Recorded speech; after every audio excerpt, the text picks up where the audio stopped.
the case that she should be prosecuted for having used the private server. But we already know she's not going to be prosecuted, so she was defending her actions by saying there wasn't a header. And the reason she's not going to be prosecuted, Chris, is because the FBI found that she didn't intentionally disclose any classified information. Would you agree that the header, and we just talked about this with Secretary Johnson, doesn't matter? I too have reviewed classified information.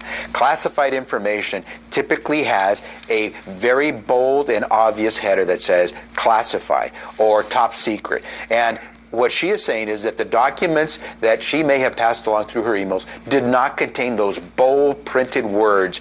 And the Congressman, Director Comey agrees that there was not information that boldly, clearly identified. He did not say that. He said that she did not have criminal intent. He didn't in any way say this. I want to bring this up to you because this is the classified non-disclosure agreement that Secretary Clinton signed just as she became Secretary of State in January of 2009. And here's what it says. Classified information is marked or unmarked classified information, including oral communication. I understand and accept that by being granted access to classified information, special confidence and trust shall be placed in me by the United States government. Congressman Becerra, it's clear the marking, the header, doesn't matter. It's the content that matters.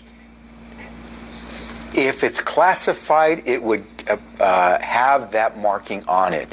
And I don't believe there's any evidence that shows that Secretary Clinton intended to disclose any classified information. But as she has said, she understands it was a mistake to use a private server. She does not, and as Colin Powell has also said, there are ways you use your emails that could become problematic, and that's why you... All right, I'm sorry, Speaker, I'm going to bring you in for one last subject, and that is because Trump's comments this week about U.S. generals up and down the line, there's a system for that. He doesn't seem to understand that.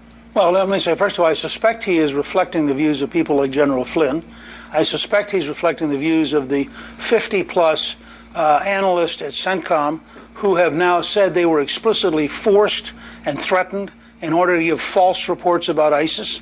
I think that there is a very severe problem in the degree to which the Obama administration has politicized the system inside the Defense Department. And you saw that with the recent memo for the Secretary of Defense on how to handle Speaker Ryan, which was an extraordinarily manipulative document. So I think there is a reflection among many retired generals and admirals that the Obama administration's influence has been negative and destructive.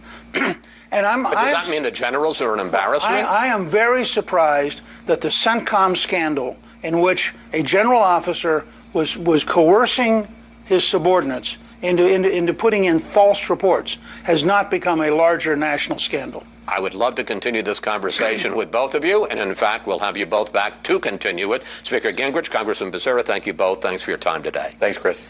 When we come back, Trump praises Putin and Clinton. People who attend Trump rallies, not to the millions of people who have voted. I see you shaking your head already, who have voted for him. How damaging is this? It's damaging for the following reason. First of all, every young writer is told early on in his career, when you say something that really sounds fun, like basket of deplorables, when in doubt, take it out, because it's probably gone too far. But beyond that, Peter Hart, a very talented, vastly experienced Democratic consultant in this town, says the following. Go back to every election since the Second World War, starting with Truman and Dewey.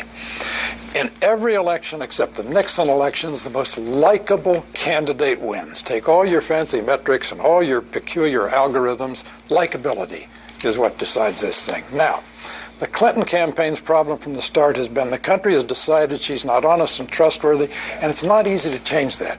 But maybe they could make her not honest, not trustworthy, but likable. So she goes to this event, and she does something that's just not, that's condescension.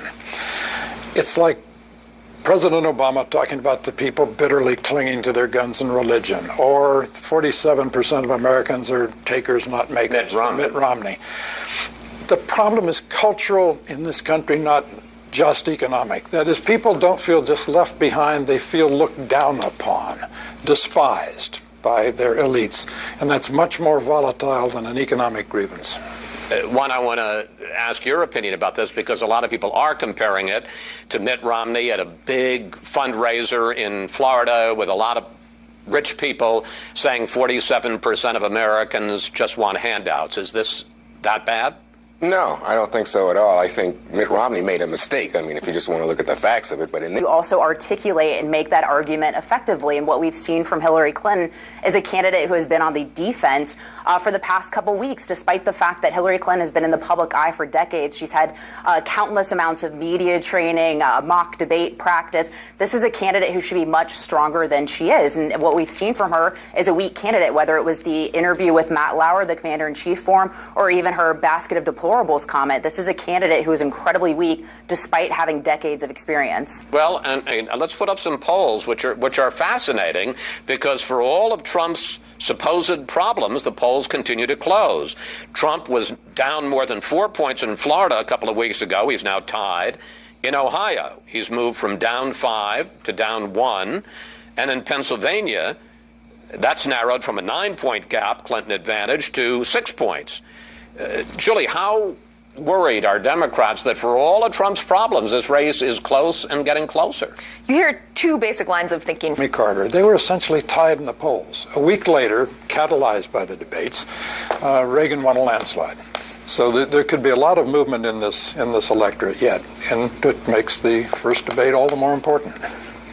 Are you suggesting that if if Trump were to pass the commander-in-chief, sort of in people's eyes, their view past that threshold, you could see that kind of a shift? I think you could if either candidate does something that changes the almost universally deplorable narratives about both of them. You agree with that one? Do you think server as well as the Clinton Foundation? Further, you look at the failed Russia reset, the Uranium One deal that's been in question as well, and Bill Clinton giving speeches in Russia and getting a personal thank you call from Putin. Lots to cover. Good evening. Welcome to Washington. I'm Brett Baer. We'll be